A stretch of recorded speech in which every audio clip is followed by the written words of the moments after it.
मी अंकिता काकडे, मी सूर्यवंशी प्लॉटमध्ये राहते।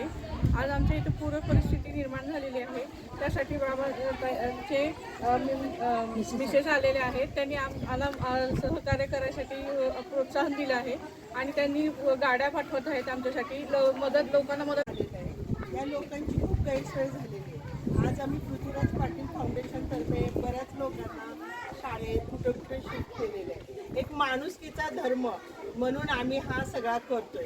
इथं कुठलंही काही नसताना एक समाज कार्य आपल्या हातून व्हावं आणि ह्या गोरगरिबांचे हाल नाही व्हावे, कारण यांची मुलं ती आमची मुलं आहेत असं आम्ही समजून त्यांच्या जेवणाचं आणि राहण्याचं